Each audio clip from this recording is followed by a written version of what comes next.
Şöyle sizlerden rica etsem bir de Kıvırcık Ali'ye bir alkış alabiliriz dostlar. Şöyle yürekten olsun. Teşekkürler, tekrardan hoş geldiniz. Sefalar getirdiniz. Afiyetler olsun, sağ olun.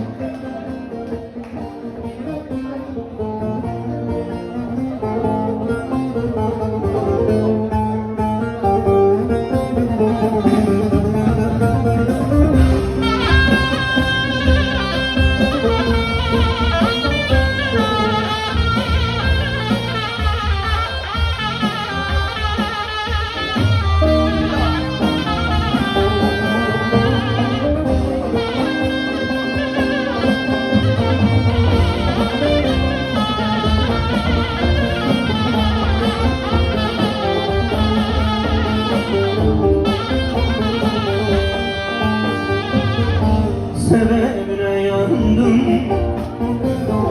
sevdalarından yandıkça can buldum, kurban oldum.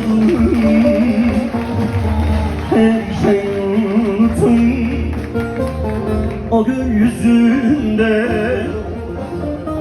unuttum kendimi ya kurban oldum da ömür verdim,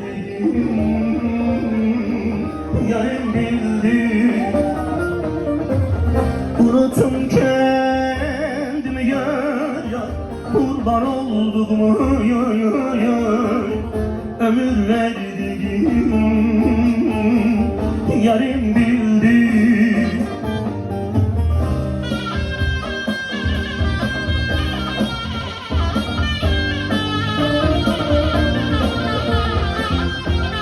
Erzurum'a gelsin.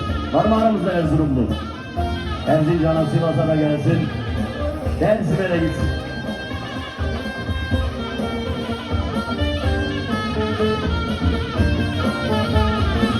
Buradan Gereç kardeşime gelsin.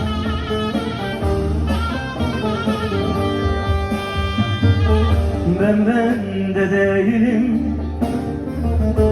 değilim gülüm. Ilgıt ılgıt dese sana bu gönlüm, ne gelirse senden gülüm, gelsin kabulüm. Derdim ilacımdır benim, kurban olduğum da neydi ömür verdiğim, yarım bildim. Unutun kendimi ya kurban oldum ya ömür verdiğim, yarım bildim. Unutun kendimi ya kurban oldum ya ömür verdiğim.